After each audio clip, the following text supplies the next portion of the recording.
परमपिता बाबा की जय, विश्वपिता बाबा की जय, আমাদের প্রিয় বাবা কি জয়।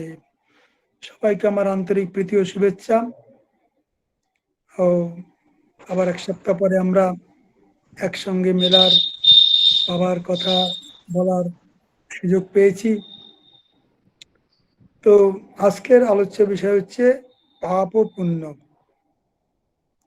এ বিষয়ে বাবা অনেকবার বিভিন্নভাবে আলোকপাত করেছেন এবং প্রচলিত যে কনসেপ্ট রয়েছে পাপ এবং পুণ্যর যে ধারণা রয়েছে, বিভিন্ন রকমের মতবাদ রয়েছে পাপ পুণ্যের সম্বন্ধে, এবং বিভিন্ন চিন্তাবিদ বিভিন্ন মত পোষণ করে থাকেন।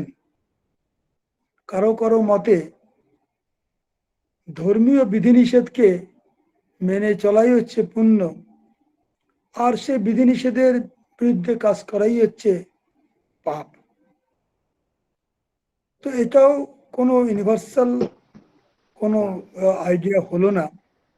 বাবা সেখানে সুন্দরভাবে ব্যাখ্যা করেছেন, বৈজ্ঞানিকভাবে ব্যাখ্যা করেছেন, মানবিক দৃষ্টিকোণ থেকে ব্যাখ্যা করেছেন।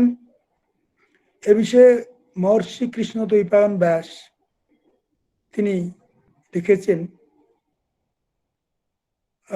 অষ্টাদশ পুরাণেষু ব্যাসস্য বচনোদ্বয়ম পরোপকার পুণ্যায় পাপায় পরপীড়নম। বাবা সেই শ্লোকের উল্লেখ করে তার ব্যাখ্যাও বাবা করেছেন। বাবা বলছেন, যে কাজ করলে সবার কল্যাণ হবে, সমাজের কল্যাণ হবে, সেটা হচ্ছে পুণ্য। আর যা করলে কারো ক্ষতি হবে, কারো কষ্ট হবে, সেটা করা হচ্ছে পাপ। এই যে পাপ এবং পুণ্যের কনসেপ্ট 18টা পুরাণ লিখে মহর্ষি কৃষ্ণদেব ব্যাস তার দুটো কথা খুব সংক্ষেপে, খুব গুরুত্বপূর্ণ কথা তিনি ব্যাখ্যা করলেন, যে অন্যের উপকার করা হচ্ছে পুণ্য, আর অন্যের ক্ষতি করা হচ্ছে পাপ। এটাই প্রকৃত ব্যাখ্যা পাপ পুণ্যের। বাবা সেটাকে সুন্দরভাবে বিস্তারিতভাবে এখানে আলোচনা করেছেন। তাহলে এই যে অন্যের কল্যাণ করা, সমাজের কল্যাণ করা, সেটা যদি পুণ্য হয়, আর যদি অন্যের ক্ষতি করা পাপ হয়, তাহলে আমাদের দেখতে হবে কল্যাণ কাকে বলবো, কল্যাণ বলতে কি বোঝা যায়। বাবা বলছেন, কল্যাণ শব্দটা কোনো ক্ষুদ্র অর্থে ব্যবহৃত হয়নি, একটা ব্যাপক অর্থে কল্যাণ শব্দটা এখানে ব্যবহৃত হয়েছে। কাকে আমরা কল্যাণ বলবো? না, কল্যাণ মানে হচ্ছে মানুষের এই যে অস্তিত্ব ত্রিস্তরীয়, তার একটা পঞ্চভৌতিক অস্তিত্ব আছে, একটা বস্তুতান্ত্রিক জগৎ রয়েছে, এবং তার একটা যা তার শরীর রয়েছে। এই যে শরীর, এই বস্তুতান্ত্রিক জগৎ, এই পঞ্চভৌতিক জগৎ, এর গুরুত্ব যেমন রয়েছে, এছাড়া মানুষ এগিয়ে চলতে পারে না, মানুষের সার্বিক উন্নতির কথা ভাবা যায় না, ঠিক সেই সঙ্গে মানুষের একটা মনও রয়েছে, আবার তার সঙ্গে আত্মাও রয়েছে। শরীর, মন, আত্মা, এই তিনের সামগ্রিক কল্যাণ যেখানে হবে, সামগ্রিক প্রগতি যেখানে হবে, সেখানেই বলবো প্রকৃত কল্যাণ। একটাকে বাদ দিয়ে শুধু ভৌতিক কল্যাণ হলো, জাগতিক কল্যাণ হলো, মানসিক প্রগতি হলো না, আবার মানসিক প্রগতি হলো, আত্মিক প্রগতি হলো না, আত্মিক উন্নতি হলো না, সে আত্মিক বিকাশের পত্রে সে চলতে শিখলো না, তাতেও তার সামগ্রিক কল্যাণ হবে না। তো বাবা বলছেন, কল্যাণ মানে এখানে শুধু কোনো একটা বিষয় নিয়ে ভাবলে হবে না, একটা বিষয়ের কল্যাণের কথা ভেবে এগিয়ে চললে হবে না, তার মাধ্যমে সামগ্রিক কল্যাণ আসতে পারে না। এবং সামগ্রিক কল্যাণ শারীরিক, মানসিক, আত্মিক ত্রিস্তরীয় কল্যাণ যতদিন মানুষের না হবে, সমাজের না হবে, ততদিন মানুষের মঙ্গল হতে পারে না, সার্বিক কল্যাণ হতে পারে না, মানুষের জীবনের শান্তি প্রতিষ্ঠিত হতে পারে না। বাবা উদাহরণ দিচ্ছেন, মনে করা যাক যে জাগতিক ক্ষেত্রে কারো অন্ন, বস্ত্র, শিক্ষা, চিকিৎসা, বাসস্থান, এসবের সুযোগ সুবিধা দেওয়া হলো, তাহলে এই যে সুযোগ সুবিধা পুরো দেওয়া হলো, অন্ন, বস্ত্র, শিক্ষা, চিকিৎসা, বাসস্থান, জাগতিক স্তরে, এটা একটা পুণ্য। কিন্তু শুধু এই জাগতিক স্তরে ভৌতিক চাহিদা পূর্ণ করলেই যে তার সামগ্রিক কল্যাণ হলো, একটা পুণ্য হলো ঠিক, কিন্তু তাতে তার সামগ্রিক কল্যাণ হলো না।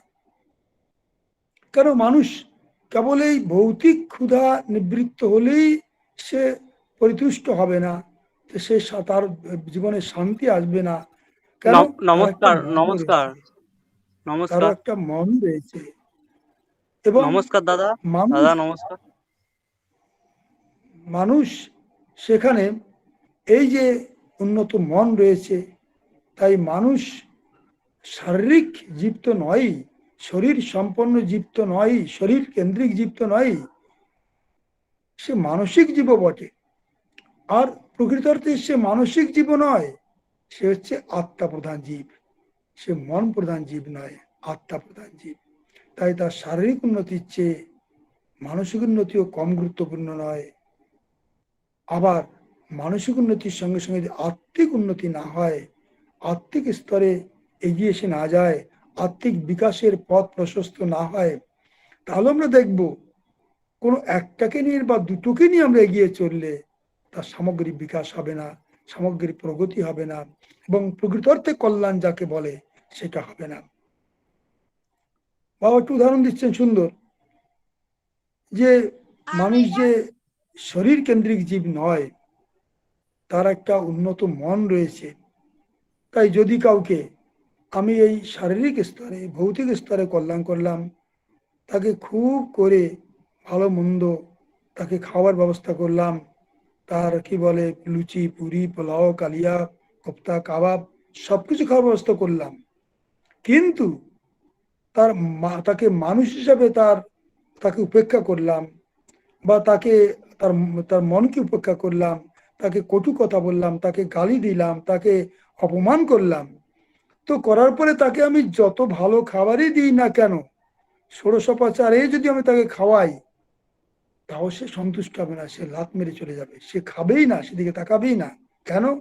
তার মনে আঘাত লেগেছে, তার মনকে আমি আহত করেছি, তার মনকে আমি কষ্ট দিয়েছি। তাই মানুষ শরীর প্রধান যতটা, শরীরের কথা যতটা না ভাবে, তার চেয়ে সে উন্নত একটা মানসিক পরিকাঠামো থাকার জন্য সে মনটার কথা সে বেশি ভাবে। সুতরাং সেই থেকে মানুষের শারীরিক উন্নতি যেমন ভাবতে হবে, প্রগতি ভাবতে হবে, মানসিক প্রগতির কথাও ভাবতে হবে। এবং সেই সঙ্গে সঙ্গে আমরা জানি যে তার ভৌতিক উন্নতি যতই হোক, তার শারীরিক সুখ সুবিধা বিলাস বাসন যতই থাকুক, আমরা দেখেছি অনেক সময় সেক্ষেত্রে মানুষ আত্মহত্যা করে।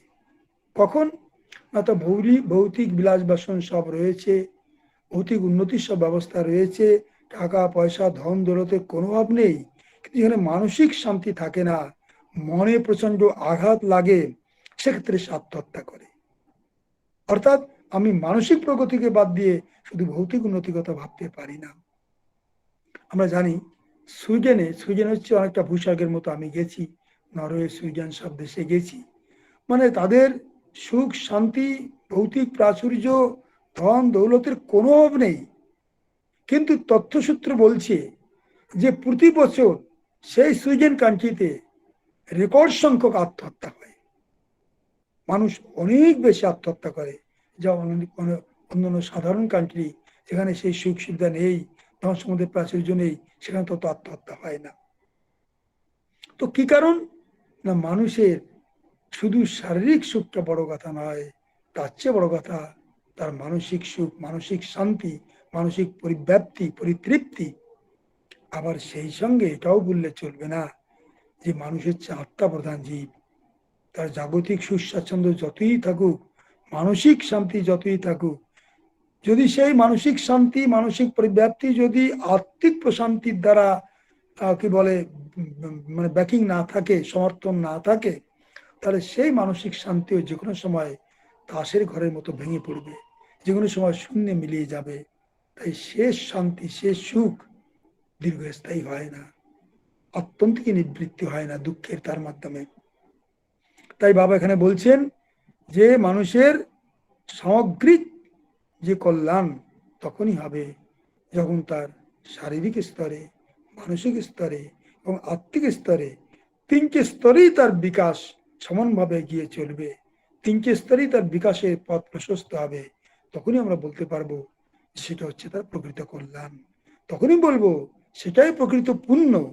তাছাড়া শুধু একটা দুটো ক্ষেত্রে ভালো করে কল্যাণ কল্যাণ করে মানুষের বা সমাজের সার্বিক উন্নয়ন, সার্বিক প্রগতি সম্ভব নয়। এবার বাবা বলছেন, দেখা যাক এ তো কল্যাণ কাকে বলে আমরা বুঝলাম, ত্রিস্তরীয় কল্যাণ। কি কল্যাণ বলবো? অকল্যাণ কাকে বলে? বাবা বলছেন, মনে করো তুমি কাউকে জাগতিক সুখ স্বাচ্ছন্দ্য থেকে বঞ্চিত করছো, তাকে বস্ত্র দিচ্ছ না, তাকে খাদ্য দিচ্ছ না, তাকে গৃহহীনকে গৃহ দিচ্ছ না, আশ্রয়ের অভাবে মানুষ যেখানে আকাশের নিচে ফুটপাতে আশ্রয় নিচ্ছে, ড্রেনের ধারে আশ্রয় নিতে বাধ্য হচ্ছে। আমি একটা দৃশ্য দেখলাম কয়েকদিন আগে, একটা মা একটা ফুটপাতের ছোট্ট এক চিলটা জায়গায় শুয়ে আছে, আর তার বাচ্চাটার শোয়াবার জায়গা নেই, সে বাচ্চাটা মায়ের বুকের উপরে ঘুমিয়ে আছে। এটা এ ধরনের দৃশ্য কোনো বিরল নয়, এই ধরনের দৃশ্য অহরহ দেখা যায়। তাই রুগ্ন মানুষের চিকিৎসার ব্যবস্থা হবে না, অশিক্ষিতকে শিক্ষার সুযোগ দেওয়া হবে না, তো সেক্ষেত্রে তো অকল্যাণ হবেই। এবং মানুষ সেই যখন এই অন্ন, বস্ত্র, শিক্ষা, চিকিৎসা, বাসস্থান, এই মিনিমাম রিকোয়ারমেন্ট যেখানে কি বলে পুরো হবে না, তার ব্যবস্থা হবে না, তখন সেখানে মানুষের অকল্যাণ হবেই। এবং তখন কি হবে? সে অবাঞ্ছিত কাজে লিপ্ত হবে, সামাজিক চাপে পড়ে প্রগতির উল্টো পথে সে চলবে, উল্টো পথ ধরে চলতে সে বাধ্য হবে। তখন কি হবে? তার অধোগতি হবে। কিন্তু মানুষের স্বাভাবিক প্রবণতা হচ্ছে কি না, ঈশ্বর দিকে এগিয়ে চলা, পরম পুরুষের দিকে এগিয়ে চলা। কিন্তু সেই এগিয়ে চলাও ব্যাহত হবে যদি তার ভৌতিক ক্ষেত্রে তার মিনিমাম রিকোয়ারমেন্ট, ন্যূনতম প্রয়োজনীয়তা পূর্তি না হয়। তাহলে যতই মানুষের স্বাভাবিক প্রবণতা হোক না কেন পরম পুরুষের দিকে এগিয়ে চলা, সে পথেও সে চলতে পারবে না, সে চলাও ব্যাহত হবে, সে চলাও বাধাপ্রাপ্ত হবে। তাই তার মানসিক উন্নতিও যেমন সম্ভব হবে না, তার আধ্যাত্মিক উন্নতিও সম্ভব হবে না। বা বলছেন এই যে মনুষ্যত্বহীনতা, তার অন্ন, বস্ত্র, শিক্ষা, চিকিৎসা, বাসস্থান এসব না থাকার জন্যে, এসবের অভাব হবার জন্যে, এই যে পশুত্ব ভাবাপন্ন জীবন, এই যে মনুষ্যত্বহীনতা, এর জন্য দায়ী কে? শুধু কি কোনো ব্যক্তি বিশেষকে দায়ী করলে হবে? না, যে বা যারা অবস্থার চাপ সৃষ্টি করে বা অবস্থার চাপে ফেলে মানুষের বা সমাজের এই অধোগতির পথ খুলে দিচ্ছে, তারা সবাই দায়ী। বা বলছেন এখানে, যাতে সামাজিক এই বিরূপ পরিস্থিতিতে পড়ে, প্রতিকূল পরিস্থিতিতে পড়ে মানুষের এই সার্বিক অধোগতি না হয়, তাই বাবা আশীর্বাণীতে বলেছেন, সর্বে অত্র সুখিনঃ ভবন্তু, সর্বে সন্তু নিরাময়া, সর্বে ভদ্রাণি পশ্যন্তু, মা কশ্যিৎ দুঃখ প্রাপ্নুয়াৎ। সর্বে ভদ্রাণি পশ্যন্তু, সবাই সবার ভালো দিকটা দেখুক, আর পরিস্থিতির চাপে পড়ে যেন কাউকে কষ্ট ভোগ করতে না হয়। বর্তমান সমাজে পরিস্থিতির চাপে পড়ে মানুষের অধোগতি হয়, মানুষ উল্টো পথে চলতে বাধ্য হয়। আমার মনে পড়ছে একটা ঘটনা। আগামীকাল 22 আগামীকাল বা 22 আগস্ট আমাদের শ্রাবণী পূর্ণিমার দিন। মনে পড়ে কালীচরণকে যখন বাবা দীক্ষা দেন এই শ্রাবণী পূর্ণিমায় 1939 সালে, তো দীক্ষা দেওয়ার সময় বাবা যখন তাকে শেষে যম নিয়ম ব্যাখ্যা করেন, যম নিয়ম অনুসরণ করতে বলেন, তখন কালীচরণ বলে, বাবা এই যম নিয়ম মানতে হলে আমি বর্তমান যে পরিবেশে রয়েছি, যে পরিস্থিতিতে রয়েছি, সেভাবে সেখানে তো যম নিয়ম মানার কোনো অবকাশ নেই। বাবা তাকে জিজ্ঞেস করলেন, "তুমি কেন এই পথে পা বাড়িয়েছ?" কালীচরণ বলল, "বাবা, একদিন আমার একটা ছোট বোন রয়েছে, একটা বিধবা মা রয়েছে। সেই ছোট বোন এবং বিধবা মায়ের মুখে সৎ পথে থেকে অন্ন তুলে দিতে পারিনি বা সেই ব্যবস্থা করতে পারিনি। আমি নিরুপায় হয়ে তাই আমি এই পাপের পথে পা বাড়িয়েছিলাম। প্রথমে তো প্রয়োজনে করেছি, পেশা হিসেবে করেছি, পরে সেইটা আমার স্বভাবগত হয়ে গেছে। আর সে পথ থেকে আমি বেরোতে পারিনি।" বাবা তখন বললেন, "ঠিক আছে, দীক্ষা দেওয়ার পর তোমাকে যম নিয়ম মানতে হবে।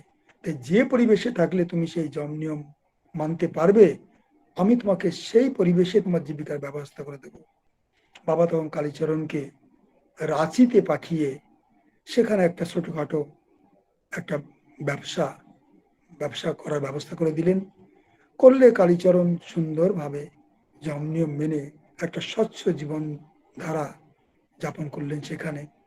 তারপরে ধীরে ধীরে যখন বোনটা বড় হলো, বিয়ে হয়ে গেল, মাও দেহ রক্ষা করলেন, তখন তিনি তার জীবনটাকেই বাবার চরণ উৎসর্গ করলেন।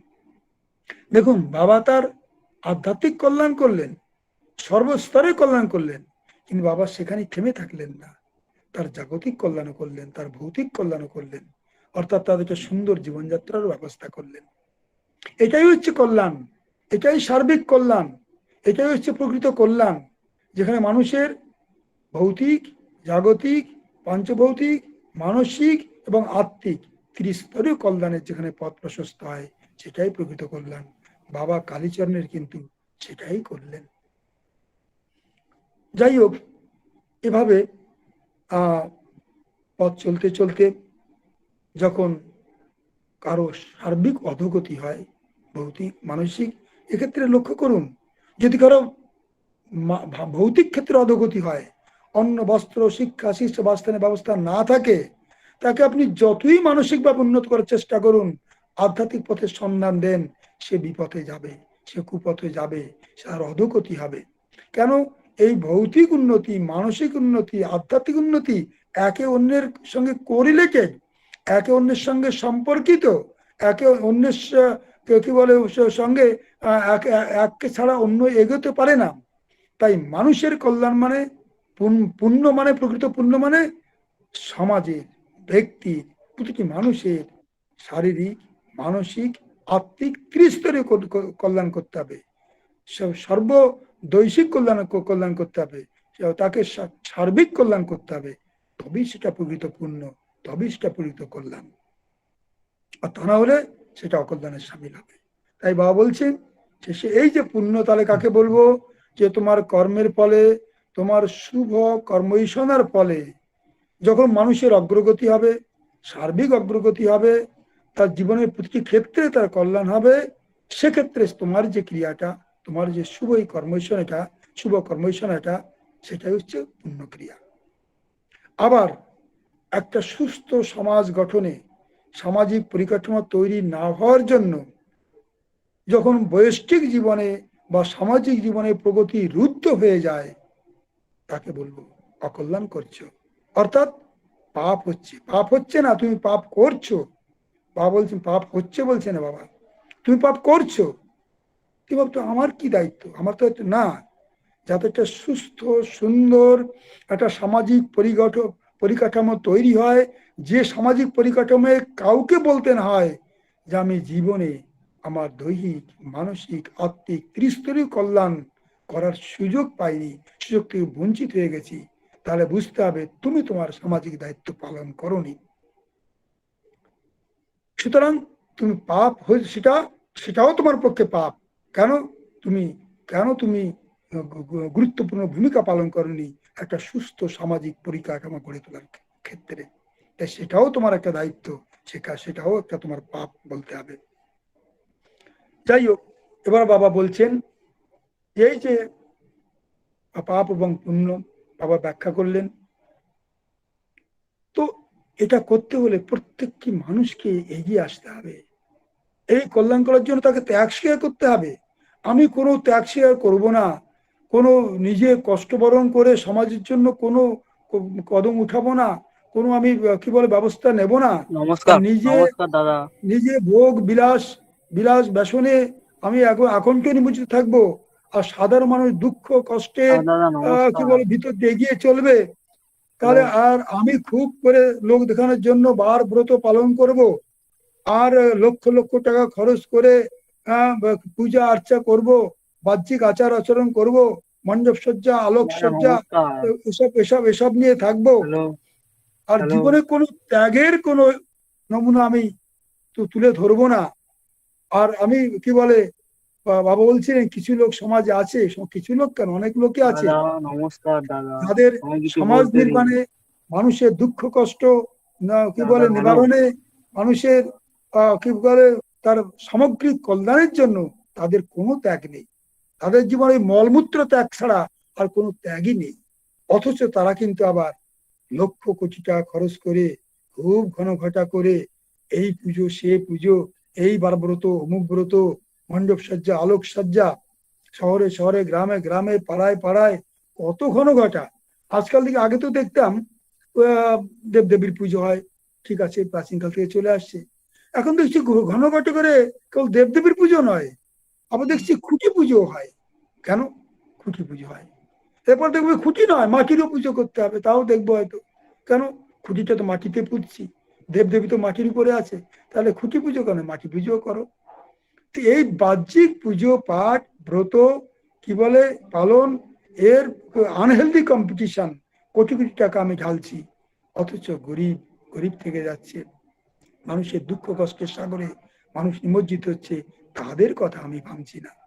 আমার মনে পড়ে এই মেদিনীপুর জেলায় আমলাসোল বলে একটা গ্রাম আছে, কয়েক বছর আগে পেপারে বেরিয়েছিল, একটা বিশাল গ্রাম। সেই গ্রামে প্রচুর মানে মানুষের বাস ছিল। মানুষ অনাহারে মরতে মরতে মরতে মরতে এখন মাত্র 16-17টা পরিবার বেঁচে আছে, আর সব মৃত্যুর কোলে ঢলে পড়েছে। সবাই মরে নিশ্চিহ্ন হয়ে গেছে খেতে না পেয়ে। তথ্যসূত্র বলছে ভারতের 130 কোটি মানুষের 30 কোটি মানুষ প্রতিদিন ঘুমোতে যায় হয় অনাহারে থেকে না অর্ধাহারে থেকে। তাদের দৈনিক ইনকাম 17 টাকা বা তার নিচে। তো এই হচ্ছে আমাদের দেশ।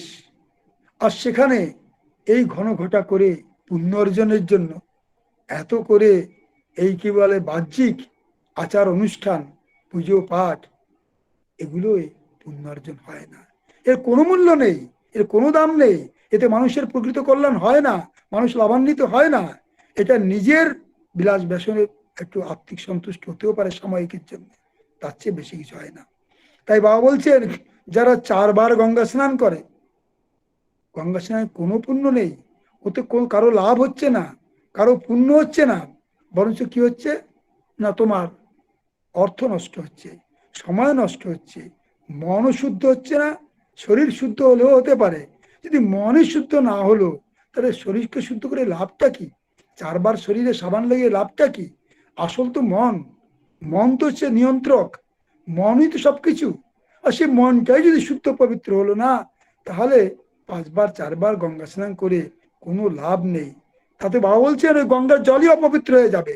তোমার ওই অপবিত্র শরীর আর অপবিত্র মনের সংস্পর্শে এসে তোমার কোনো লাভ তাতে নেই।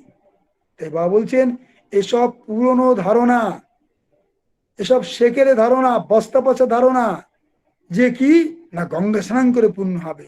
আর গঙ্গা স্নান করে পুণ্য হয়, তার সবচেয়ে বেশি পুণ্য হয় মাছগুলো, যে মাছগুলো গঙ্গাতে রয়েছে, তারাই সবচেয়ে বড় পুণ্যবান, তাদেরই মুক্তি মুখ্য আগে হবে, কারণ তারা তো গঙ্গার মধ্যেই তারা রয়েছে। তাই বাবা বলছেন এসব ভাব জড়তা, এসব ডগমা, এসব অন্ধবিশ্বাস, এসব কুসংস্কার, একে তোমরা প্রশ্রয় দেবে না। যদি গঙ্গা স্নান করলে পুণ্য হয়, তা বাবা বলছেন তোমরা আনন্দরে যাও, আনন্দরে গিয়ে আমার যে উত্তরা নদী দক্ষিণা নদী যে পাহাড়ি পথ ধরে এগিয়ে আসছে, সে কি আছে তার মধ্যে মিনারেল রয়েছে, তার মধ্যে কত কি বলে জড়িবটি, কত গাছ গাছগাছড়ার ঔষধি গাছগাছড়ার মধ্য দিয়ে তা আসছে, তাতে পুণ্য স্নান করলে বেশি পুণ্য হবে গঙ্গা স্নান না করে। গঙ্গা স্নান, গঙ্গা জল এখন আর পবিত্র নেই। সুতরাং এইসব গঙ্গা স্নান 10 বার করুক 5 বার করুক, এতে কোনো লাভ নেই। এসব বুজরুকি, এতে কোনো কারো কল্যাণ হয় না, এসবে কোনো লাভও নেই। তাই বাবা একটা বলছেন, দেখো যারা মনস্তত্ত্ব নিয়ে পড়াশোনা করো, যারা মনস্তত্ত্ব যারা জানো, তারা জানো তো, এই যারা গঙ্গায় বেশি ডুব দেয়, আর যারা ছোঁয়াছুঁয়ির ব্যাপারে সবসময় বেশি সতর্ক, আর যারা বুড়ো আঙুলে ভর দিয়ে ওই ডিঙি মেরে মেরে রাস্তায় চলে, এইগুলি যাত্রা চলে গেল, এই বুঝি পায়ে কারো ছোঁয়া, কোনো ছোট জাতের ছোঁয়া পায়ে লেগে গেল, তাদের ভিতরই পাপটা বেশি। বলছেন এটাই মনস্তত্ত্ব বলে, তাদের মধ্যে পাপটা বেশি।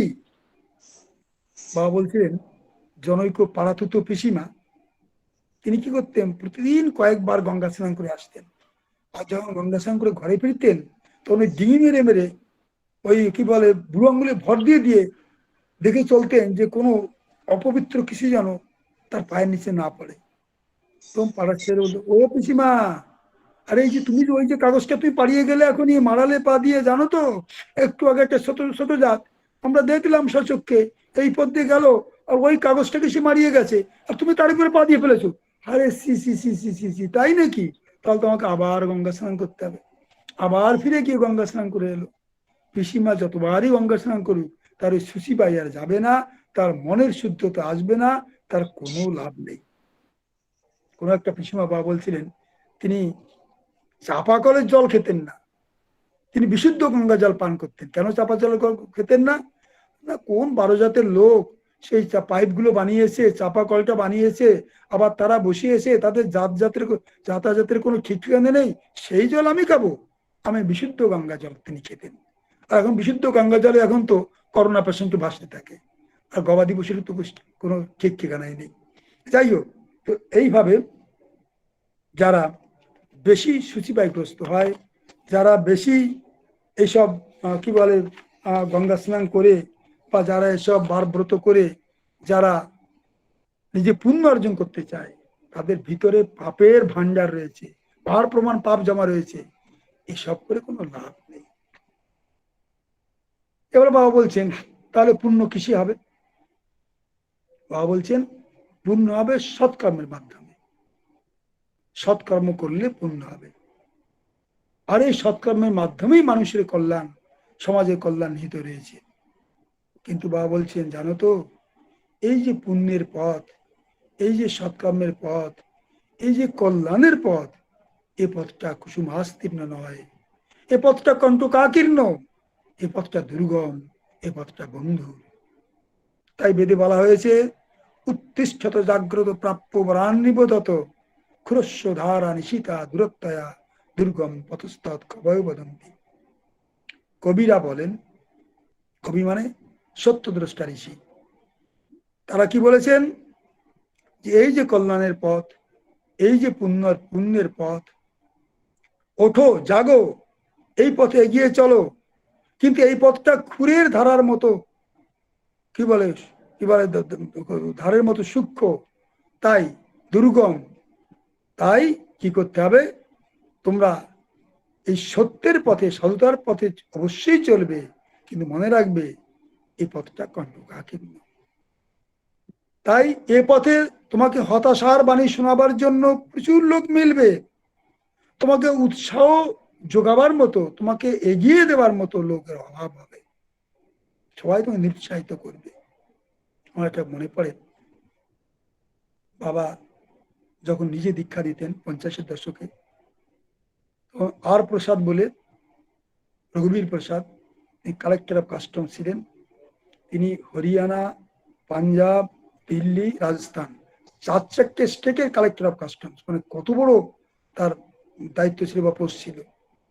আর এই কালেক্টর অফ কাস্টমস মানে এখানে আর প্রমাণ কালো টাকার স্রোত বয়ে যায়। তো তিনিও তার ব্যতিক্রমী ছিলেন না, কিন্তু মানুষটি ছিল অত্যন্ত সাত্ত্বিক স্বভাবের, কিন্তু সেই ডিপার্টমেন্টের ধারাই তাই, তাই তিনিও তার ব্যতিক্রম ছিলেন না। আর পরিবারের লোকও তাই তার সাথে সাথ মিলাত। বাবার কৃপায় তিনি বাবার কাছে এলেন, এসে সাধনা শিখলেন। যখন সাধনা শিখলেন, সাষ্টাঙ্গ প্রণাম করে বাবার কাছে দাঁড়ালেন, বাবা তাকে এক এক করে জীবনের প্রতিটি ইতিহাস তুলে ধরলেন, কিভাবে মানুষের দুর্লভ জীবনকে সে পশু স্তরে নামিয়ে নিয়েছে, কিভাবে কালো টাকার স্রোতে ভেসে চলেছে, কিভাবে তার আনুষঙ্গিক ত্রুটিগুলো তাকে গ্রাস করে ফেলেছে, সে গ্রস্ত হয়ে গেছে। এক এক করে বাবা তার সামনে তুলে ধরলেন। তিনি হাউ হাউ করে কাঁদতে থাকলেন, চোখের জলে ভাসতে থাকলেন। বললেন, বাবা, আমি কথা দিচ্ছি, আজ থেকে আমি শুদ্ধ পবিত্র হব। আমি শপথ নিচ্ছি, আর আমি এই পাপের পথে পা বাড়াবো না। তিনি সাধনা শিখলেন, বাবার কাছে শপথ নিলেন, নিয়ে ঘরে ফিরে গিয়ে তিনি সেই মুহূর্ত থেকে তিনি শুদ্ধ পবিত্র জীবন যাপন করতে থাকলেন। আর ঘরে কালো টাকা আসে না। তার আনুষঙ্গিক যে ত্রুটিগুলো ছিল তার থেকেও তিনি মুক্ত হয়ে গেলেন। আর সাধনা করেন কঠোরভাবে। বাড়ির লোক ভাবলো, এ কোন আপদ, এই চোখ বন্ধ করে বসে থাকে, এর জন্যই যত আপদ হয়েছে। তাকে সাধনা করতে দিত না, চোখ জোর করে খুলে দিত, তাকে ধাক্কা মেরে তুলে দিত, তাকে সাধনার পথে প্রতি পদে পদে ব্যাঘাত ঘটাতো। যেন এই সাধনাই তার কাল হয়েছে, তাই কালো টাকা আসা বন্ধ হয়েছে। বাড়ির লোক প্রমাদ কিনল। আর অফিসে তার সাঙ্গপাঙ্গ যারা ছিল তারা তো, আরে, উনি যদি ঘুষ না নেবেন, উনি যদি প্রসাদ কি বলে, উনি যদি ঘুষের টাকা না নেবেন, তাহলে উচ্ছিষ্ট প্রসাদ আমরাই বা পাবো কি করে। তাই সেই ডিপার্টমেন্টের যারা কর্মচারী, যারা তাকে কেন্দ্র করে যারা সেই কি বলে সেই উচ্ছিষ্ট গ্রহণ করত, বা তারা সেই কি বলে সেই ঘুষ, তারাও মোটা টাকা ঘুষ নিত, তাদের সবার কালো টাকার স্রোত বন্ধ হয়ে গেল। তারপরে তখন উপরের প্রেশার আসতে লাগলো, দারুণ চাপ সৃষ্টি হলো। তিনি স্পষ্ট বলে দিলেন, তোমরা সবকিছু করতে পারো, পারবে না শুধু আমার সিদ্ধান্তকে বদল। আমি অটল, অটুট, আমি পথ নিয়েছি, আমি সেই পথ ধরেই চলব। এই যে বৈষ্ণিক জীবনে এত বাধা, এত সংগ্রাম, আবার সাময়িক জীবনে, চাকুরি জীবনে, সামাজিক জীবনে এত সংঘাত, এত সংঘর্ষ, এ অতিক্রম করে সাধারণ মানুষ জীবন পথে চলতে পারে না, সেই পুণ্যের পথে চলতে পারে না। তার জন্য চাই গুরু কৃপা, তার জন্য চাই গুরুর আশীর্বাদ, তার জন্য চাই সাধনা, তার জন্য চাই উন্নত আধ্যাত্মিক অনুভূতি, প্রগতি। সেটা হলেই মানুষ সম্ভব।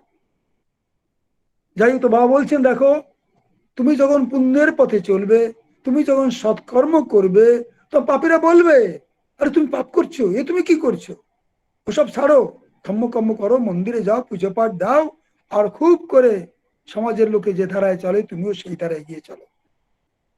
একটা নিয়ম আছে জানো তো, বাবা বললেন, যদি কোনো পুলিশ অফিসার, কোনো এসপি যদি খুব সৎ হয়, তাহলে যত চোর ডাকাত, বড় বড় কুখ্যাত যারা দুষ্কৃতী, তারা বলে গেল গেল গেল, সব গেল, সব গেল, সত্য নাশ হয়ে গেল, তারা জেহাদ ঘোষণা করবে। আর যদি সে খুব অসৎ হয়, দুহাতে ঘুষের টাকা লুকিয়ে নেয়, তাহলে বলবে তারা, ও দেবতা, দেবতা, মানুষ নয়, এ তুলনা নেই, তিনিও লুটছেন, তারাও লুটছে। আর সেই অফিসারের প্রশংসায় তারা পঞ্চমুখ হবে, তারা পঞ্চমুখী তার প্রশংসা করবে। সুতরাং তুমি যদি সৎ পথে থাকো, পুণ্যের পথে থাকো, সৎকর্ম করো, পুণ্যকর্ম করো, পাপের বিরুদ্ধে সংগ্রাম করো, সেটা তাদের মনোভূত হবে না। তোমার জীবনে বাধা আসবে, প্রতি পদে পদে সংঘর্ষ আসবে, সংঘাত আসবে, কিন্তু মনে রেখো, যারা এই পুণ্যের পথে চলে, যারা এই সৎ পথে চলে, সৎকর্ম করে, তাদের জীবনে সেই ধর্মের পক্ষে, ধর্মের পথে, সৎ পথে থাকাটাই বড় কথা। কত লোক তাকে সমর্থন করলো, কত লোক তার সাথ দিল, সেটা বড় কথা নয়। বাবা বললেন, জানিস তো, দুর্যোধনের কি না ছিল, সবকিছু ছিল, অর্থ বল, জনবল, ধনবল, বাহুবল, কোনো কিছুর অভাব ছিল না। ছিল না শুধু একটা, পুণ্যবল। এই পুণ্যবল ছিল না বলে তার সমস্ত বল, ধনবল, জনবল, বাহুবল, লোকবল সব ব্যর্থ হয়ে গেল, সব নিষ্ফল হয়ে গেল, কোনো কাজ দিল না। তাই কুরুক্ষেত্রের যুদ্ধের শেষে যখন ধৃতরাষ্ট্র বিলাপ করছে সঞ্জয়ের কাছে, সঞ্জয়, তুমি বলো, আমার একে একে 100টা পুত্র কেন ভাবে বিনাশ হয়ে গেল, শেষ হয়ে গেল, কেন সঞ্জয়, কি কারণ? সঞ্জয় বলল, মহারাজ, ভগবান যাদের বিনাশ করতে চায়, তাদের ওই বিনাশ করার আগে তাদের বুদ্ধিটা ভ্রষ্ট হয়ে যায়, বুদ্ধি ভ্রষ্ট হয়ে যায়, তাই বিনাশ কালে বিপরীত বুদ্ধি। তাই 1000 বার বলা সত্ত্বেও, বিদুর উপদেশ দেওয়া সত্ত্বেও, বিশ্ব পিতামহ বলা সত্ত্বেও আপনার ছেলে বা আপনি পুত্র স্নেহ অন্ধ ছিলেন, আপনিও পুণ্যের পথে যাননি, সৎ পথে যাননি, সৎকর্ম করেননি, আর আপনার ছেলে দুর্যোধনও করেনি, তাই আপনার এই দুর্গতি হচ্ছে। যাই হোক, তো বাবা বলছেন এইভাবে সংগ্রামের পথ, এইভাবে সংঘর্ষের পথ, যারা পুণ্যের পথে চলবে তাদের তার মধ্যে দিয়ে এগিয়ে চলতে হবে, কিন্তু অন্তিম জয় তাদেরই হবে। তাদের সঙ্গে গুরু শক্তি রয়েছে, গুরুবল রয়েছে, পুণ্য শক্তি রয়েছে, পুণ্যবল রয়েছে, সেই পুণ্যবল তাদেরকে জীবনের লক্ষ্যে পৌঁছে দেবে। তাই যারা সাধক তারা সেই পুণ্যের পথে চলবে, তারা সৎকর্ম করবে, তারা কে প্রশংসা করলো আর কে নিন্দা করলো সেদিকে তারা তাকাবে না, সে কথা তারা ভাববে না। বাবা এখানে বলছেন মনে রাখবে, পরম পুরুষ এই বিশ্বের যাবতীয় সম্পদ সম্পত্তি দিয়েছেন, সেগুলো কাউকে মৌরসি পাট্টা করে দেননি যে তারাই ভোগ করবে। তিনি সবার জন্য দিয়েছেন, সবাই মিলেমিশে সেটা ভোগ করবে। সঙ্গ ছত্তম সঙ্গ পদদ্যম মন্ত্রের যে মূল তাৎপর্য, সবাই মিলেমিশে ভোগ করে সবাই হাসি খুশি থাকবে, সেটাই তিনি চান। তার মধ্যেই পরম পুরুষ খুশি হন, সুখী হন, খুশি হন। তাই কিন্তু বাবা বলছেন, কিন্তু কিছু মানুষ আছে সমাজে যারা মানুষ নয়, যারা দানব, যারা মানুষের শরীর, যারা দানব, তারা মানুষের সমস্ত অধিকারগুলো কেড়ে নিতে চায়। নিপীড়িত দুর্দশাগ্রস্ত মানুষের মুখে হাসি ফোটাতে যদি তোমরা চাও, তাহলে সেই পাপ শক্তি, সেই দুষ্কৃতীরা কি করবে, তারা তোমার বিরুদ্ধে জেহাদ ঘোষণা করবে। তারা বলবে তুমি দুষ্ট লোক, তুমি পাপী, তুমি বদমাশ, তুমি খারাপ। আরে তুমি সাধু হয়েছো, সাধনা করছো, ধর্মের পথে চলেছো, করো না, পুজো পাঠ করো, মন্দিরে যাও, ফুল চড়াও, মালা চড়াও, অনাথ আশ্রম করো, কি বলে নারায়ণ সেবা করো, সব করো। কিন্তু এই কি বলে এইসব মানুষের কি বলে নৈতিকতা নিয়ে, মানুষের একটা সমাজ গঠন নিয়ে, এসব নিয়ে তুমি আবার কেন উচ্চ বাচ্চা করছো? এ কোন ধরনের সাধু তোমরা? খুব খারাপ, খুব খারাপ। তাই তারা এটা ভালো চোখে দেখবে না, ভালোভাবে নেবে না। মা বলছেন আমি তোমাদের বলবো, তোমরা এই পুণ্য অর্জন করতে গিয়ে, এই সৎ পথে থাকতে গিয়ে, এই মানুষের কল্যাণ করতে গিয়ে, সার্বিক কল্যাণ করতে গিয়ে তোমাদের যত নিন্দা হয়, সেই নিন্দা আরো বেড়ে যাক, আমি চাইবো অধিক থেকে অধিক নিন্দা বর্ষিত হোক, এবং যত বেশি নিন্দা বর্ষণ হবে, পাপীরা যত বেশি নিন্দা করবে, তত তোমাদের জয় সুনিশ্চিত হবে, তত তোমাদের জয় ত্বরান্বিত হবে। তাই আমি চাই যে তোমাদের নিন্দা আরো বেশি করে হোক। যারা পুণ্যের পথে, পাপের পথে, যারা পাপের বিরুদ্ধে যারা সংগ্রাম করছো, পুণ্যের পথে চলছো, যারা সৎকর্ম করছো, তাদের সেই যে নিন্দা, সেই যে অপবাদ, সেটা অভিশাপ নয়, আশীর্বাদ। हाथी चाले बाजार में कुत्ता भूखे हजार, साधुन का दुर्भाव नहीं जब निधने संसार।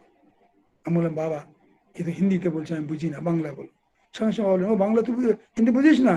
হাতি যখন পথে চলে কুকুরেরা করে ঘেউ ঘেউ, সাধুরও কি আসে যায় ছিছি যদি করে কেউ কেউ। আমার হিন্দির চেয়ে বাংলাটাই সুন্দর লাগলো। সঙ্গে সঙ্গে বাবা বাংলা করে শুনে দিলেন, হাতি যখন পথে চলে কুকুরেরা করে ঘেউ ঘেউ, সাধুরও কি আসে যায় ছিছি যদি করে কেউ কেউ। লোকে ছিছি করবে, লোকে নিন্দা করবে, লোকে অপবাদ দেবে, কিন্তু যারা পুণ্যর পথের পথিক, যারা সৎকর্ম করবে, যারা মানুষের কল্যাণ করবে, সে পথ থেকে তারা বিন্দু মাত্র বিচলিত হবে না, বিচ্যুত হবে না। এবার বাবা বলছেন পাপ কি, পাপটা হচ্ছে কি না, বাবা বলছেন পাপ এবং পুণ্য। তো আমরা জানলাম পুণ্য হচ্ছে কি না, মৌলিক মানব ধর্মকে সামনে রেখে, যদি মৌল মানব ধর্মকে সামনে রেখে যে কাজ করা হবে সেটা হচ্ছে পুণ্যকর্ম। আজকে মৌল মানবিক ধর্মের বিরুদ্ধে কাজ হচ্ছে, সেটা হচ্ছে পাপ। এই অর্থে বাবা পাপের দুটো ভাগ করেছেন, আমরা জানি, তবু একটু সংক্ষেপে বলবো। একটা হচ্ছে পাতক, দুই প্রকারের। একটা পাপ হচ্ছে দুই প্রকারের, একটা হচ্ছে পাতক, একটা হচ্ছে প্রত্যবায়। পাতক মানে কি বাবা বলেছেন না, যেটা এই মৌল মানব ধর্ম বিরোধী, যেটা করা উচিত নয়, যেমন চুরি করা উচিত নয়, চুরি যদি করে সেটা তাহলে কি বলবো, সেটাকে পাতক বলবো। আর প্রত্যবায় মানে কি না, যেটা করা উচিত অথচ করছি না, যেমন নিরন্নকে অন্ন দেওয়া উচিত, বস্ত্রহীনকে বস্ত্র দেওয়া উচিত, এটা না করলে কি হবে, প্রত্যবায় হবে। এবার এই পাতককেও বাবা আবার 3 ভাগে ভাগ করেছেন। সেটা কি না, পাতক এই যে এই 3 ভাগে ভাগ করেছেন, একে বাবা বলছেন যে যখন কোনো পাপ বা কোনো পাতক সে এমনভাবে সেই পাপটা করেছে যে পাপের প্রায়শ্চিত্ত করা যায়। চুরি করাটা পাপ, কিন্তু কেউ 100 টাকা চুরি করলো, আবার পরবর্তীকালে যে কোনো ভাবে সে শুধু আসলে করে সে টাকাটা ফেরত দিল, তাহলে এবং তার অনুতাপও হলো, তার জন্য পশ্চাতাপও হলো, তাহলে এটা কি বলবো, এই যে এটা হচ্ছে পাতক, এটার প্রায়শ্চিত্ত রয়েছে এবং অনুতপ্ত হয়েছে এবং ফেরতও দেওয়া গেছে, প্রায়শ্চিত্ত করাও গেছে, একে বলা হবে কি না পাতক। তাহলে অতিপাতক কি? অতিপাতক হচ্ছে বাবা বলছেন সেই ধরনের পাতক যা কোনো প্রায়শ্চিত্ত নেই। যেমন বাবা বললেন তার হাত কেটে দিল, তাহলে হাতটা জোড়া লাগানো যায় না? যদি সে চোখের জলে ভাসেও হাজার অনুতপ্ত হয়, হাতকে আর জোড়া লাগানো যায় না। এটা হচ্ছে অতিপাতক। আর মহাপাতকটা কি না, মহাপাতক হচ্ছে কি তারও প্রায়শ্চিত্ত নেই, কিন্তু সেই সঙ্গে সঙ্গে মহাপাতক আমি তাকে বলবো যে সে যে পাতককে বা যে তার কর্মকে দেখে অন্যেরাও প্রলুব্ধ হবে, আরে এ তো বেশ ভালো, ভালোই তো, তাহলে আমিও তো করতে পারি। যেমন খাদ্যে ভেজাল দিয়ে মানুষ কোটি কোটি টাকা ইনকাম করে, তাই না? অন্যের ব্যাপারে আরে তো ভালোই তো, বেশ, হ্যাঁ, খাবারে ভেজাল দিয়ে, ওষুধে ভেজাল দিয়ে কি করা যায়, কোটি কোটি টাকা ইনকাম করা যায়। তাহলে যে করছে সে তো মহাপাতকই হলোই, আর তার দেখা দেখি আরো কত লোক সেই পথ ধরবে, তাই সেটাকে বলা হয় মহাপাতকী। অর্থাৎ যেটার সেই মহাপাতকের যে কর্ম, যে কাজ, সে পাপ কাজ, তার পৌনঃপুনিক ভাবে তার পুনরাবৃত্তি হতে থাকে, অন্যরা সেই পথে চলতে থাকে, অর্থাৎ সমাজের বৃহত্তর ক্ষেত্রে সেই পাপটা ছড়িয়ে পড়ে, সেটা মহাপাতকের কাজ। তো যাই হোক, তো এই যে বাবা বললেন 3 ভাগে ভাগ করা হয়েছে, এই এই যে পাতকে রয়েছে, এই এই পাতকের যারা পথে চলে এবং যারা এই পাপকে বাবা বলছেন, তাহলে পাপ আমরা বুঝে নিলাম যে 3 ধরনের: পাতক, অতিপাতক, মানে যার কোনো অতিপাতকের কোনো প্রায়শ্চিত্ত নেই, আর মহাপাতকের প্রায়শ্চিত্ত নেই এবং তারা একটা পৌনঃপুনিক ভাবে সমাজে তার প্রভাব পড়ে। এটা হলো পাতক। প্রত্যবায় কি? প্রত্যবায় বাবা বলছেন যে প্রত্যবায় মানে যেটা করা উচিত সেটা আমি করছি না। যেমন দুস্থ লোকের সেবা করা উচিত, সেবা করছি না, বা নিরন্নকে অন্ন দিচ্ছি না। বাবা বলছেন শুধু সেটুকুতেই সীমাবদ্ধ নয়, বাবা বলছেন কোন জনগোষ্ঠীর উপরে কেউ অত্যাচার হচ্ছে, নির্মমভাবে শোষণ হচ্ছে, নিপীড়ন হচ্ছে, আর আমি চুপ করে গুটি গুটি বা গুটি গুটি গার্ল হয়ে সেটাকে হজম করে যাচ্ছি, মেনে নিচ্ছি, বাবা বলছেন এটাও প্রত্যবায়গ্রস্ত। রবীন্দ্রনাথ বলেছেন অন্যায় যে করে আর অন্যায় যে সহে, তব ঘৃণা তারে যেন তৃণ সমুদায়। হে ঈশ্বর, যে মানুষটা অন্যায় করছে সে তো পাপী, তো তোমার ঘৃণার পাত্র সে কি, কিন্তু যে অন্যায় সহ্য করছে, নীরবে সহ্য করে যাচ্ছে, কোনো প্রতিবাদ করছে না, প্রতিবাদের সে কি বলে, সে তার প্রতিবাদ, সে কণ্ঠ সে গর্জে উঠছে না, প্রতিবাদী কণ্ঠ সে গর্জে উঠছে না, তোমার ঘৃণা যেন তাকেও তৃণ সম কি বলে দহন করে, সেও যেন তোমার ঘৃণার আগুনে জ্বলে পুড়ে ছাপ হয়ে যায়। তো তাই বাবা বলেছেন যে পাপ যে করে এবং পাপ যে সয়, দুজনই সমান অপরাধী। একদিন বাবা বললেন, জানিস তো রাজার দোষে প্রজা নষ্ট। আমরা কেন বাবা, রাজা অপরাধ করবে, প্রজা কেন নষ্ট করবে? হ্যাঁ, প্রজার অপরাধ। সে রাজার অত্যাচারকে চুপচাপ প্রজারা কেন সহ্য করে গেছে, কেন তার প্রতিবাদ মুখর হয়নি, কেন ভোকাল হয়নি, কেন তার প্রতিবাদী কণ্ঠ গর্জে ওঠেনি, কেন তার প্রতিকারের ব্যবস্থা করেনি? বাবা বলছিলেন বিশ্ব পিতামহ দানবীর কর্ণ, দ্রোণাচার্য, এরা বৈষ্ণিক জীবনে যতই মহান হোক, যতই অপ্রতিদ্বন্দ্বী যোদ্ধা হোক না কেন, দুর্যোধনের মতো পাপীকে সমর্থন করে তারা মৌল মানব নীতির বিরুদ্ধে তারা কাজ করেছেন, তাই তাদের বাঁচার অধিকার ছিল না। তাই তারা বিশ্বজয়ী বীর হওয়া সত্ত্বেও কুরুক্ষেত্রের যুদ্ধে তাদের পরাজয় হলো, তাদের মৃত্যুবরণ করতে হলো। কেন? তারা পাপকে সমর্থন করেছিল। তারা মৌল মানবিক ধর্মের, মানব ধর্মের তারা বিরোধিতা করেছিল। তাই তাদের মৃত্যু তাদের প্রাপ্য ছিল, তাদের বিনাশ অবশ্যম্ভাবী ছিল। এ বিষয়ে বাবা একটা ছোট গল্প এখানে শোনাচ্ছেন। বাবা বলছেন, রাম রাবণের আমি জানি, তবু আমি সংক্ষেপটা শুনিয়ে দিই। বাবা বলছেন, রাম রাবণের যুদ্ধে, যেখানে রাবণ ছিল শিবের শিষ্য, শিব ছিলেন আরাধ্য দেবতা রাবণের। যখন রাবণের হার হয়ে যাচ্ছে, তখন সে বারবার শিবের প্রার্থনা করছে, শিবকে ডাকছে, আমাকে বাঁচাও বাঁচাও, হে প্রভু বাঁচাও, আমি তো তোমার ভক্ত। রাবণকে বাঁচাবার জন্য শিব এগিয়ে আসছে না।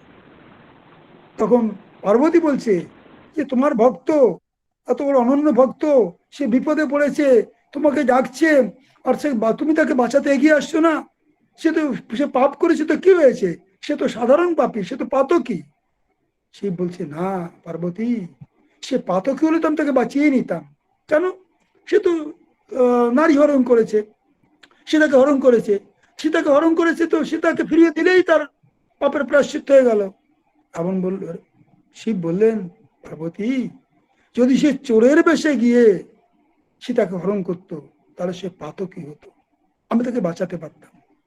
কিন্তু সে সাধুর বেশে গিয়ে, সন্ন্যাসীর বেশে গিয়ে সে সীতাকে হরণ করেছে, সে মহাপাতকী। কেন সে মহাপাতকী? কারণ এই যে সাধুর বেশ ধরে সে সীতাকে হরণ করলো, ভবিষ্যতে কোনো কুলনারী আর কোনো সন্ন্যাসীকে বিশ্বাস করতে চাইবে না। কি জানি, সেই রাবণ নয় তো, সে রাবণের মতো কেউ নয় তো, চিরকালের জন্য, অনন্তকালের জন্য সাধুদের কলঙ্কিত করলো। তাই তাদেরকে মানুষ, কুলনারীরা ঠিকভাবে দেখবেন, এটা মহাপাতকের কাজ। দ্বিতীয়, কুলনারীকে অপহরণ করলে সমাজে সে আর স্থান পায় না, চিরকালের জন্য তার ভবিষ্যৎ অন্ধকার হয়ে যায়। তাই সে সীতাকে হরণ করে সীতার ভবিষ্যৎকে চিরদিনের জন্য নষ্ট করে দিয়েছে, সেটাও সে বিচারও সে মহাপাতকী। আর শুধু তাই নয়, এই যে পরনারী হরণ করলো সন্ন্যাসীর বেশে, এতে যারা দুষ্কৃতী আছে, যারা দুষ্ট প্রকৃতির লোক, যারা বদমাস, তারা জানে তাহলে এভাবেও তো নারীকে হরণ করা যায়। এই পাপ পথে যেভাবে সে মহাপাতকীর ভূমিকা অবতীর্ণ হয়েছে, অন্য দুষ্কৃতীরাও, অন্য পাপীরাও, তারাও কি করবে, তার দেখা দেখি এই পথে চলার চেষ্টা করবে। তাতে কি হলো, সমাজে একটা একটা জঘন্য একটা উদাহরণ সে সৃষ্টি করলো, একটা দৃষ্টান্ত সৃষ্টি করলো। এই সার্বিক বিচারে সে মহাপাতকী, তাই তার বিনাশ অবশ্যম্ভাবী, তার বিনাশই হয়েছে। এর বাবা বলছেন, এটা একটা গল্প, শিব পার্বতীর কথা, কিন্তু এটা খুবই শিক্ষণীয়। এর থেকে আমরা কি কি শিক্ষা পেলাম? বাবা বলছেন তিনটি, বাবা এবার খুবই মূল্যবান, বাবা তিনটি শিক্ষার কথা বলছেন আমাদের। তিনটি আমাদের বাবা, প্রথম কি শিক্ষা পেলাম? কোন অবস্থায় পাপকে প্রশ্রয় দেবে না। পাপকে প্রশ্রয় দিলে, পাপের সঙ্গে হাত মিলালে, পাপকে সহ্য করলে কি হবে, যে তোমার বিনাশ অবশ্যম্ভাবী হয়ে দাঁড়াবে। তাই যদি পাপী তোমার নিকটতম আত্মীয় হয়, একান্ত কাছেরও কেউ হয়, ঘরের লোক হয়, তবুও তার মুখ দেখবে না, তাকে বর্জন করবে, তার সঙ্গ ত্যাগ করবে, তাকে সহ্য করবে না।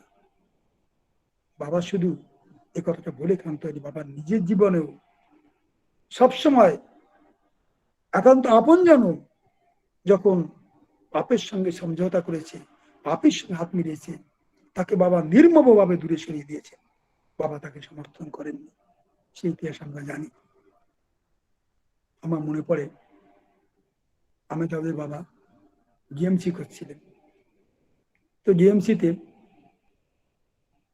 একজন শেখ ছিল, কাঞ্চন শেখ, নামও কাঞ্চন শেখ, আসলে সে কাঞ্চন শেখ, কোটি কোটি কোটিপতি।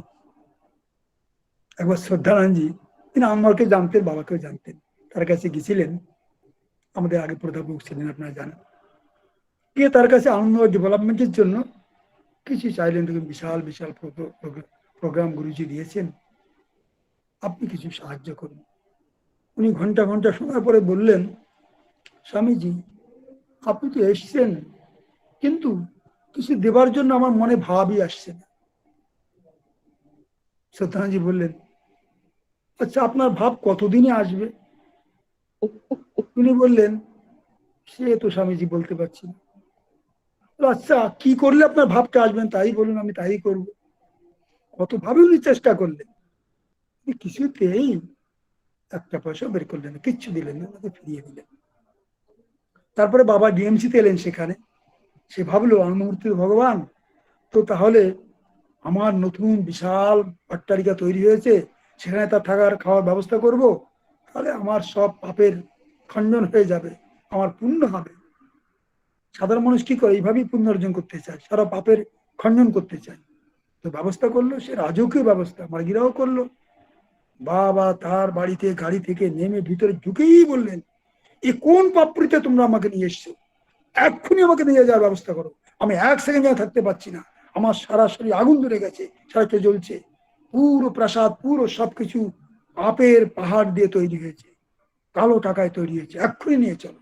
বাবা এক মুহূর্ত থাকলেন না, সঙ্গে সঙ্গে বেরিয়ে এসে একটা মার্গির সাধারণ বাড়িতে বললেন, বাহ কি সুন্দর, আমি কত আনন্দে আছি।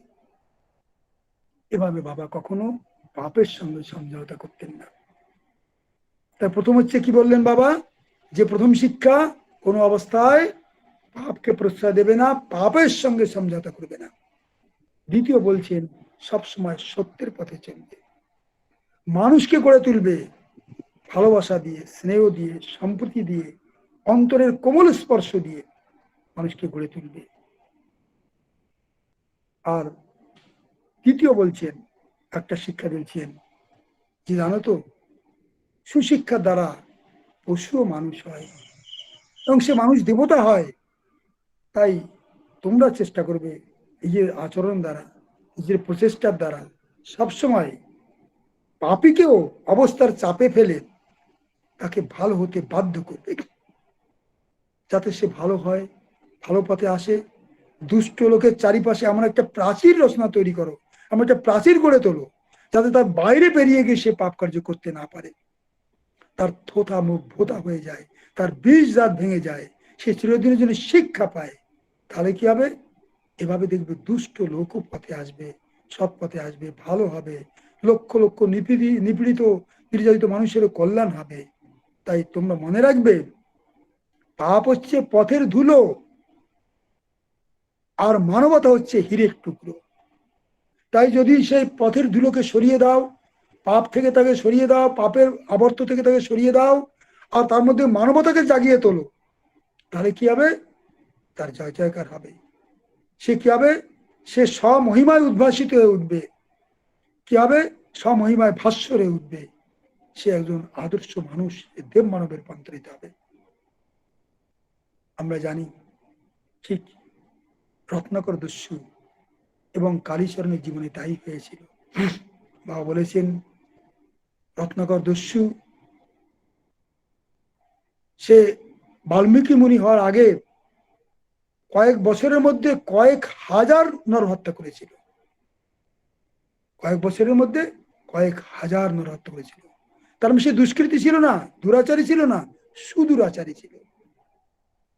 সেই রত্নাকর দস্যু কয়েক ঘন্টার মধ্যে, তার মধ্যে কয়েক ঘন্টার মধ্যে, মাত্র কয়েক ঘন্টা, এত বড় পাপ কি হওয়া সত্ত্বেও, এত বড় পাপের কি আবর্তে কি বলে ঘুরপাক খাওয়া সত্ত্বেও কি হলো, কয়েক ঘন্টার মধ্যে তার মধ্যে ভাবের পরিবর্তন হলো, ভাবের বিবর্তন হলো, তার মধ্যে ভাব এলো, না আমি অন্যায় করছি, ঠিক করছি না।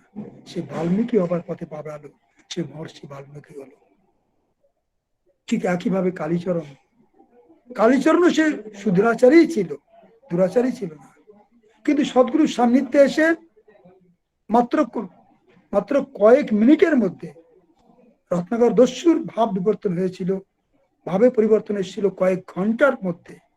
আর কালীচরণের সেই ভাব বিবর্তন, সেই ভাবের পরিবর্তন, সেই কি বলবে হৃদয়ের সেই হৃদয় জেগে ওঠা, সেটা হলো কয়েক মিনিটের মধ্যে। কি করে হলো, সদ্গুরুর সান্নিধ্যে এসে, তার চরণের স্পর্শে, তার দিব্য সান্নিধ্য পেয়ে সে কি হলো, সেই সুদূরাচারী হয়েও সে দেব মানবের রূপান্তরিত হলো। তাই তো গীতা কৃষ্ণ বলেছেন, অপি চেত সুদূরাচারী ভজতে মামন্য ভাগ, সপি পাপ বিনির্মুক্ত মুচ্যতে ভববন্ধনাথ। যদি সুদূরাচারীও হয়, দুরাচারীর চেয়েও দুরাচারী হয়, দুরাচারীরাও যাকে ঘৃণা করে, সেও যদি এক মন প্রাণ হয়ে যদি পরম পুরুষের ভজনা করে, আমার ভজনা করে, তাহলে সমস্ত পাপ থেকে সে মুক্ত হবে। সে সমস্ত কি বলে জীবনের সমস্ত বন্ধন সে মুক্ত হবে এবং সে মুক্তি মোক্ষ তার গ্যারান্টেড থাকবে। সে জীবনের পরম লক্ষ্যে সে উপনীত অবশ্যই হবে। বাবাও তাই আমাদের চরম নির্দেশে মুক্তিমুক্ষ গ্যারান্টি দিয়েছেন। যদি আমরা তার নির্দিষ্ট পথে চলি, সাধনা করি, 16 পয়েন্ট জাম নিয়ম মানি, তার প্রদর্শিত পথে চলি, আমরাও জীবনের সেই অন্তিম লক্ষ্যে পৌঁছাবো। আর আমরাও মানুষের সমাজে বিরাট কল্যাণ করতে সমর্থ হব। পরমপিতা বাবা কি জয়।